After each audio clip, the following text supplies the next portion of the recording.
Have you ever found yourself drawn back to the same emotional wreckage, time and again, like a moth to a flame that has already burned you countless times before? There's that moment, perhaps in the dead of night, when the house is quiet, when you ask yourself why you keep returning to relationships that drain your spirit. Relationships where love and pain have become so intertwined that you can no longer distinguish between the two. It's as if some invisible force pulls you toward those who cannot truly see you, cannot truly love you as you deserve, and yet you go, willingly, repeatedly, with full knowledge of the storm that awaits. This isn't just your story. This is a human story, one of the most ancient patterns of suffering we know. And today, we're going to walk through the labyrinth of this addiction together, not to find easy answers, but to illuminate the shadows that have guided your steps for far too long. The first thing you must understand about your attraction to toxic relationships is that it rarely begins as a conscious choice. No child dreams of loving someone who will diminish them. No teenager fantasizes about the perfect partner who will oscillate between adoration and abandonment. Yet here you are, perhaps having walked this path multiple times, wondering if something inside you is fundamentally broken. The truth is both simpler and more complex. Your brain has been conditioned to equate emotional intensity with love, to mistake chaos for passion, and to find strange comfort in the very discomfort you claim to despise. For many, this pattern begins in childhood, not necessarily through overt abuse, though that certainly leaves its scars, but through subtle inconsistencies in care and attention. A parent who was emotionally available one moment and inexplicably cold the next. A household where love felt conditional, where you learned early that emotional connection was something to be earned rather than freely given. These early lessons don't arrive with warning labels. They sink beneath conscious awareness, becoming the invisible architecture of your expectations. The human psyche is remarkably adaptive, particularly in its formative years. If you grew up in an environment where love was unpredictable, your developing brain didn't conclude that something was wrong with the love you were receiving.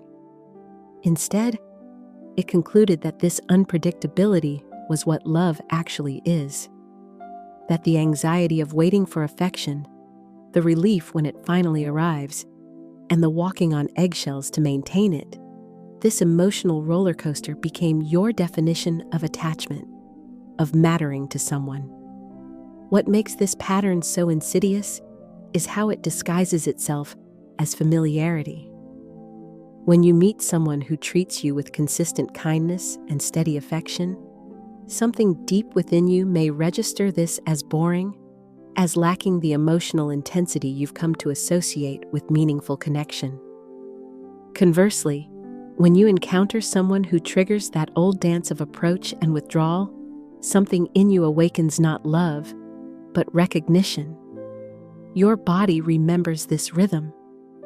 Your nervous system knows these highs and lows, and in that recognition, there is a twisted form of comfort. Consider for a moment how addiction works in the brain. Substances that create intense pleasure, followed by withdrawal, trigger a dopamine response that becomes increasingly difficult to ignore. Your toxic relationships follow the same neurochemical pathway. The moments of connection, of seeming perfect understanding, flood your system with feel-good chemicals. The subsequent withdrawal, rejection, or conflict creates a crash. Your brain, desperate to recapture that high, fixates on returning to the source, convinced that this time will be different. This time, the high will last. Nietzsche once wrote about the human tendency to prefer the familiar pain to the unfamiliar possibility of joy. The snake which cannot cast its skin has to die. As well, the minds which are prevented from changing their opinions, they cease to be mind. Your addiction to toxic relationships is, in many ways, a refusal or inability to shed an old skin, a pattern of relating that no longer serves you, but remains stubbornly familiar. The abyss you know has become preferable to the unknown potential of something healthier.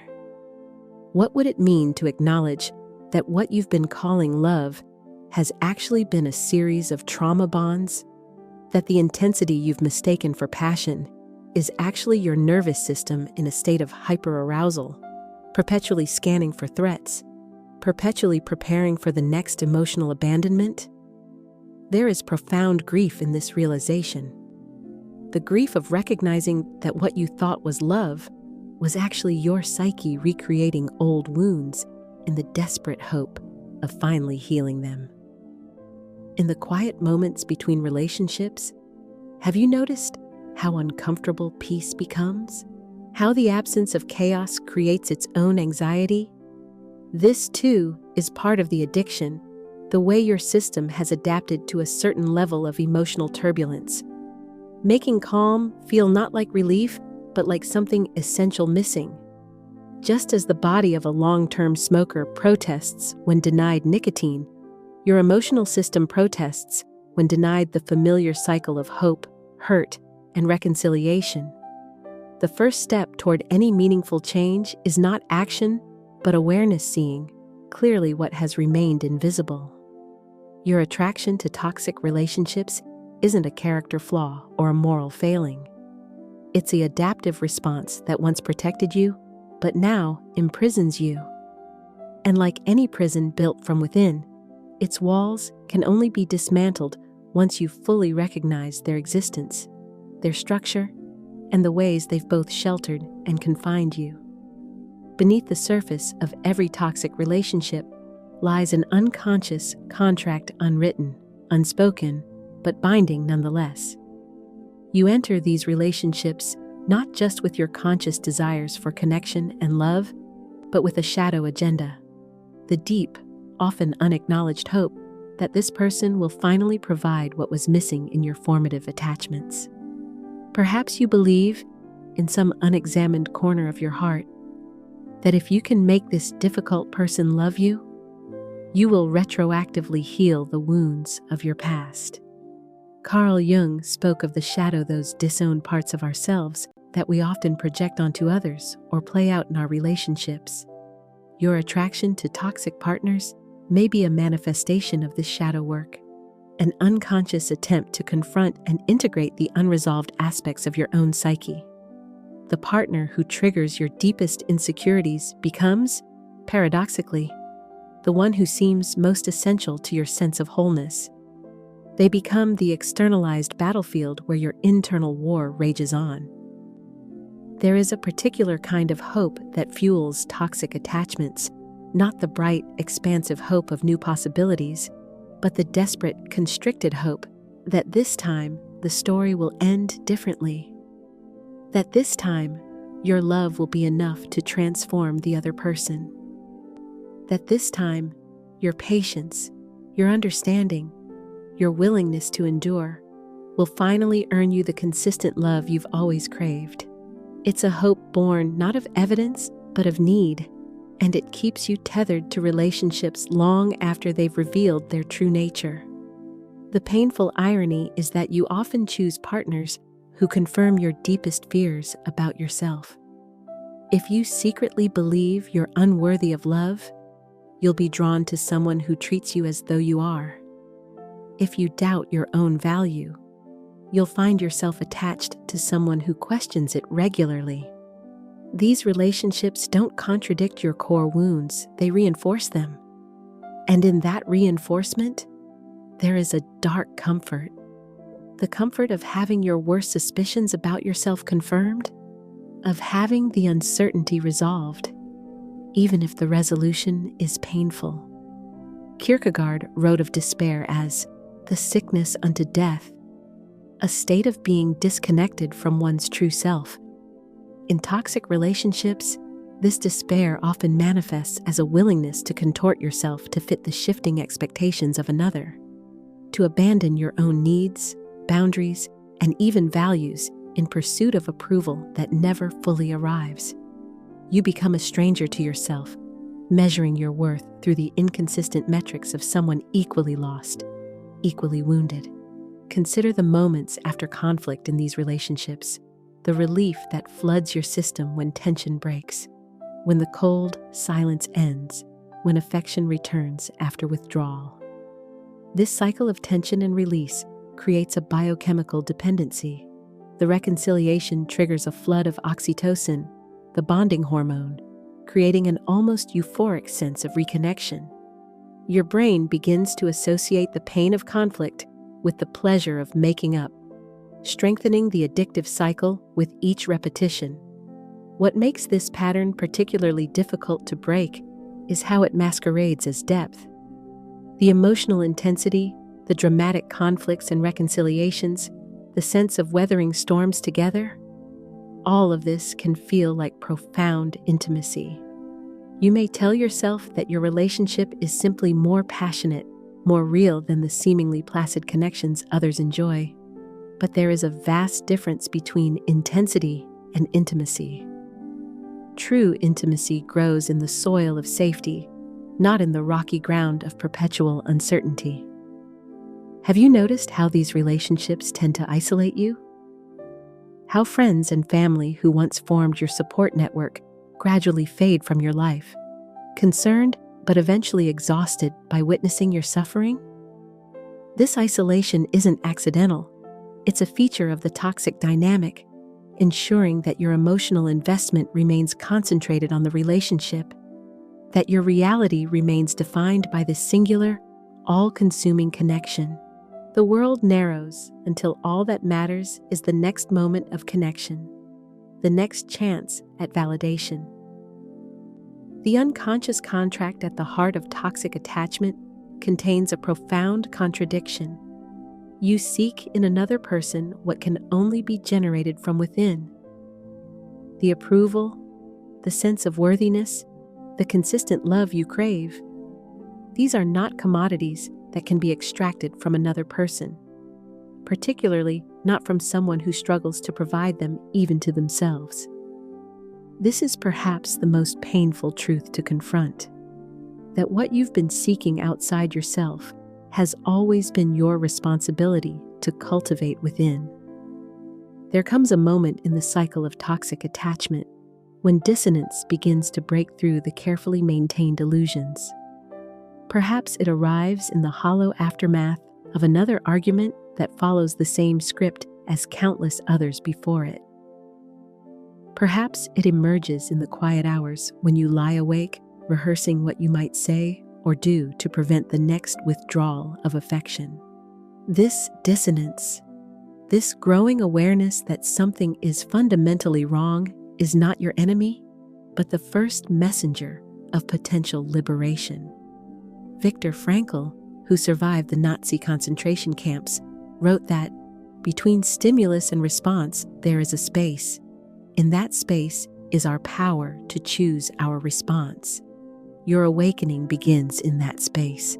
The moment when you recognize that your reactions to the toxic dynamic are not inevitable but chosen, not predetermined but learned. This recognition doesn't immediately free you from the pattern, but it creates a crucial crack in its foundation, a small but significant space between the trigger and your habitual response. The awakening often begins with your body, not your mind. Long before you can articulate what's wrong, your physical self registers the toll of chronic stress, of perpetual vigilance, of emotional whiplash. Insomnia, digestive issues, tension headaches, a constant sense of being on edge. These are not separate from your relationship struggles, but direct manifestations of them. Your body, in its wisdom, is sending signals that your conscious mind has been trained to ignore. Signals that the situation you've normalized is anything but normal. As awareness grows, you may experience what feels like a splitting of consciousness. One part of you still fully invested in the relationship, desperately working to fix it, while another part stands slightly apart, witnessing with growing clarity the patterns you've been enacting. This split is uncomfortable but necessary. It creates the cognitive and emotional space needed to question assumptions that have long gone unexamined. Is this actually love? Is this how I want to live? Is this relationship bringing out my best self or my most wounded self? The most difficult question to confront during this awakening is why. Despite the pain, despite the growing awareness, you continue to stay. This isn't merely about practical considerations like shared finances or children, though these factors certainly complicate extraction. It's about confronting the deeper attachments, your attachment to the fantasy of what the relationship could be, your attachment to the role you've assumed within it, your attachment to the very suffering that has become a cornerstone of your identity. Albert Camus wrote that, "In the midst of winter, I found there was, within me, an invincible summer." Your awakening to the toxic nature of your relationship patterns coincides with the first recognition of this invincible summer, the core of strength and resilience that has survived despite everything. This strength doesn't announce itself with fanfare. It emerges quietly, perhaps as a small voice questioning whether you deserve better, whether another way of loving might be possible. Consider the moments when you've glimpsed alternatives, perhaps through witnessing healthy relationships among friends, perhaps through therapy or self-reflection, perhaps through brief connections with others who treated you with consistent respect. These glimpses, though fleeting, plant seeds of possibility. They challenge the narrative that your current pattern is inevitable or that it represents the only form of connection available to you. They suggest that another way of being, of loving, and being loved might not only exist, but might be accessible to you. The awakening process rarely follows a linear path. You will have moments of crystal clarity, followed by periods of doubt, moments of resolve, followed by the gravitational pull back toward the familiar. This oscillation isn't failure, it's the natural rhythm of profound change. Each time you cycle through awareness and denial, you gather more information, more evidence, more internal resources. The path spirals rather than straightens, returning to similar points, but always with greater perspective. What makes this stage of the journey particularly challenging is the grief that accompanies it. As you begin to see your relationship patterns clearly, you must also confront the time lost, the energy expended, the parts of yourself compromised or abandoned in pursuit of love that was never freely given. This grief isn't an obstacle to your healing, but an essential part of it, the necessary mourning not just for the relationship, but for the illusions that sustained it, for the self that believed those illusions were all you deserved. As dissonance grows, as the gap widens between what you've accepted and what you truly desire, you stand at a crucial threshold. Ahead lies the difficult work of reclamation of your boundaries, your agency, your capacity for discernment. Behind lies the familiar comfort of patterns that, while painful, have been your emotional home. The question is no longer whether you can see the truth of your situation, but whether you're willing to act on that truth, to step into the uncertainty of change rather than the certainty of continued suffering. Beneath the surface compliance of those caught in toxic relationships often runs a current of silent rebellion. Small acts of self-preservation, moments of clarity, quiet refusals to completely surrender your essence. Perhaps you've maintained a journal the other person doesn't know about, or a friendship they haven't managed to sever, or internal conversations where you acknowledge truths you cannot yet speak aloud. These small rebellions may seem insignificant, but they represent crucial threads of continuity with your authentic self. Lifelines to the person you were before and the person you might become. Resilience in the context of toxic attachment rarely looks like dramatic confrontation or clean breaks. More often, it resembles water wearing away stone, patient, persistent, finding paths of least resistance. You begin to notice patterns without immediately reacting to them. You create small boundaries without announcing them as such. You reclaim tiny slivers of your autonomy, while the relationship's external structure appears largely unchanged.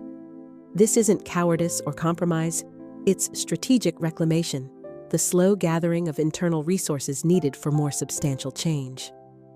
The philosopher Simone Weil wrote that, "Attention is the rarest and purest form of generosity." As you move through this phase of your journey, you begin to redirect your attention, not dramatically, not completely, but incrementally.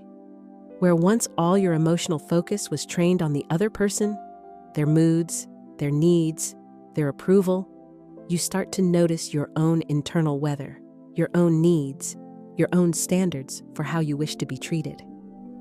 This shift in attention, though subtle, represents a profound reorientation.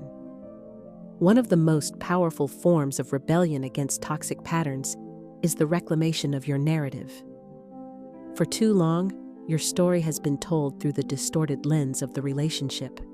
Your worth determined by another's assessment, your potential circumscribed by another's expectations. The act of questioning this narrative, of considering alternative interpretations of your experiences, of imagining different possibilities for your life.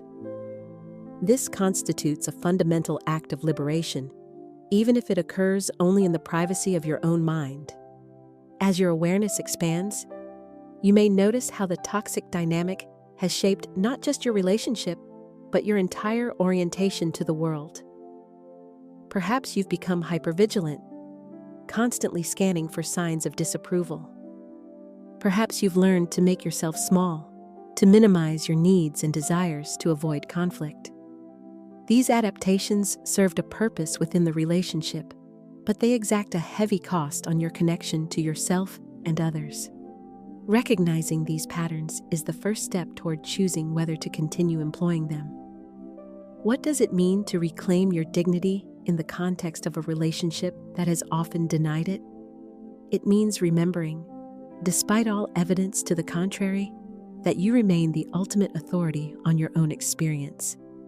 It means acknowledging that while you cannot control another's behavior, you retain sovereignty over your responses. It means recognizing that your value exists independent of anyone's ability or willingness to recognize it. These aren't abstract philosophical positions, but practical, lived truths that must be reclaimed one moment, one interaction at a time. The journey toward freedom from toxic attachment involves not just recognizing harmful patterns, but actively cultivating their alternatives. This might mean deliberately seeking experiences that affirm your worth rather than diminish it. It might mean practicing self-compassion when the inner critic, which often speaks in the voice of the toxic other, begins its familiar litany. It might mean exploring what healthy connection feels like, even in non-romantic contexts, friendships, therapeutic relationships, community ties that demonstrate what respect and reciprocity actually look like in practice. Have you considered that your capacity to love, even when misdirected, even when offered to someone unable to truly receive it, represents a strength rather than a weakness? The depth of your attachment, the persistence of your hope, the resilience with which you've weathered disappointment. These qualities aren't flaws to be eliminated, but powerful forces that, when redirected toward worthy recipients, including yourself, can fuel profound transformation. Your capacity for devotion isn't the problem. Its object has been.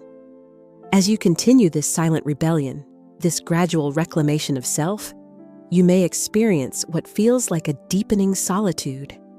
This isn't the isolation imposed by toxic dynamics, but a necessary aloneness with yourself, a space where you can hear your own thoughts without immediate contradiction, feel your own feelings without immediate judgment, reconnect with aspects of your identity that have been long suppressed or denied. This solitude, though sometimes painful, creates the conditions for authentic choice rather than reactive pattern.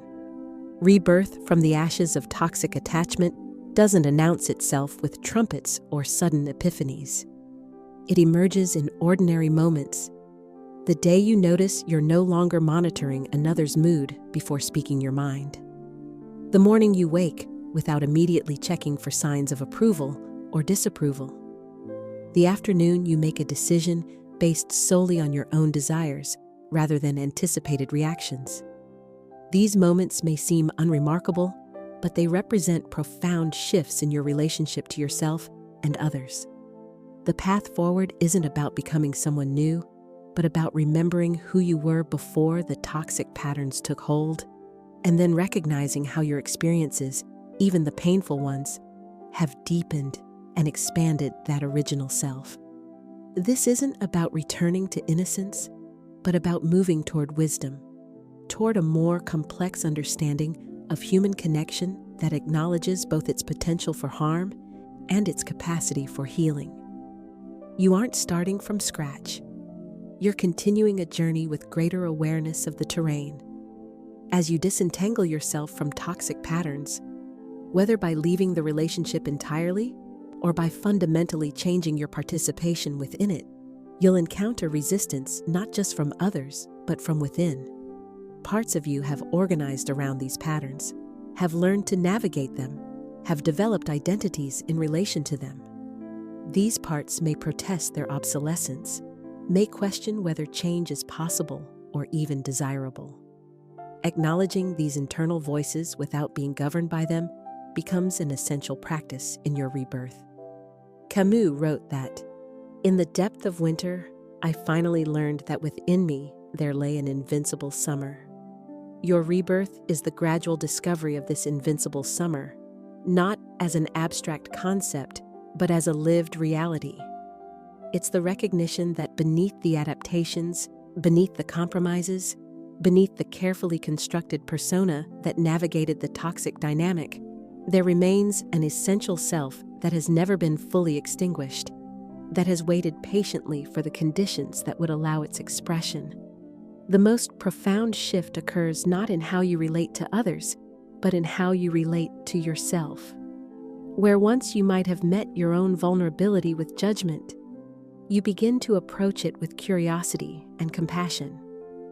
Where once you might have viewed your needs as inconvenient obstacles to connection, you begin to honor them as essential information about your well-being. Where once you might have treated your boundaries as negotiable suggestions, you begin to uphold them as necessary expressions of self-respect. This rebirth involves a fundamental recalibration of what love means, both the love you give and the love you're willing to receive.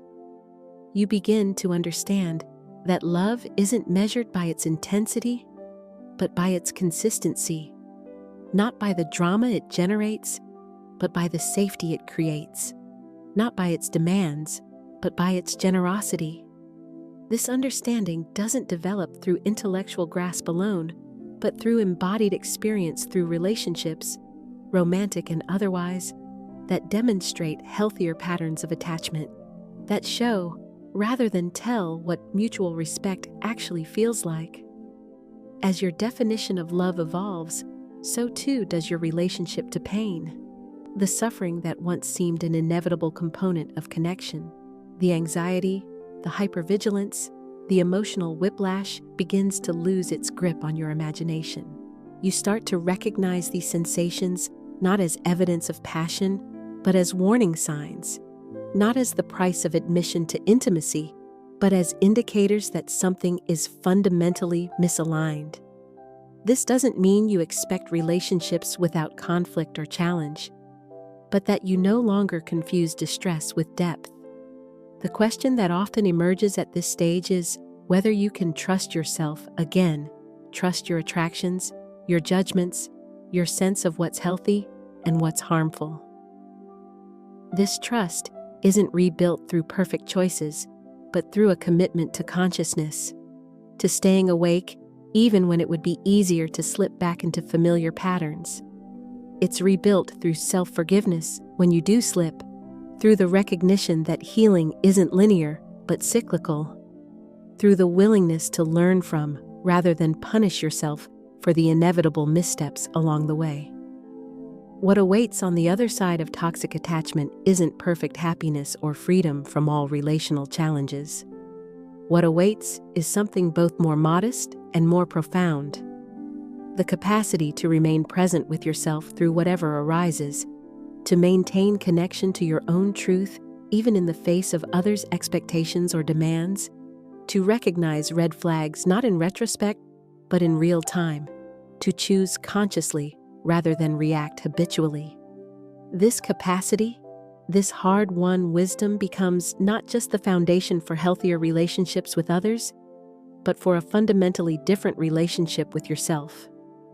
In the end, perhaps the most radical act is not the leaving of toxic relationships, but the profound acceptance of a truth many spend lifetimes avoiding: that no external connection, however intense or all-consuming, can substitute for the essential relationship you must cultivate with yourself.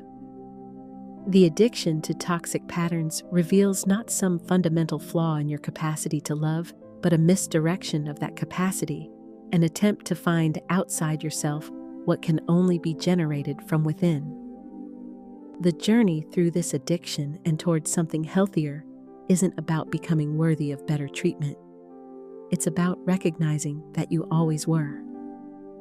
As you stand at this threshold between what was and what might be, know that the path forward doesn't require dramatic declarations or perfect clarity.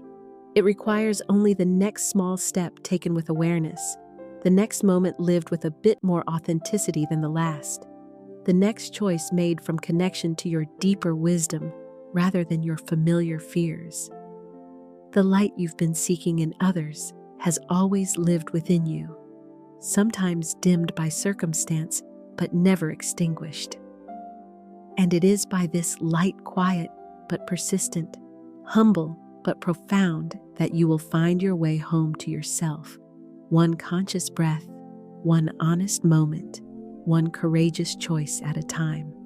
As the sun sets on our journey together, remember this: your heart was never wrong for wanting love. It was simply searching in familiar shadows because the light felt too unfamiliar to trust. The wounds that led you to toxic patterns weren't created in a day, and they won't heal in one either. But in acknowledging them, you've already begun to break their power. Perhaps the most beautiful truth awaiting you is that healing doesn't require perfection, only presence. Presence with your pain, presence with your longing, presence with the quiet voice within that has always known what you truly deserve. And as you walk forward from this moment, carrying both your scars and your newfound wisdom, know that your capacity to have endured such storms speaks not to your brokenness, but to your remarkable strength. The love you've been seeking has always lived within you, waiting patiently for you to turn toward home. And home, dear one, is not a person or a relationship.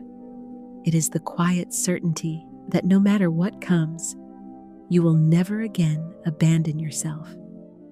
If something in this video touched a place within you that's rarely seen or acknowledged, I invite you to share your story in the comments below. Your words might become the light that guides someone else through their own darkness. And if you'd like to continue this journey of deep reflection together, subscribe to this channel and join our community of souls committed to authentic healing and growth. Hit the notification bell so you never miss a new exploration of the human heart and its remarkable capacity for transformation. Thank you for trusting me with your time and your heart today. Your presence here matters more than you know.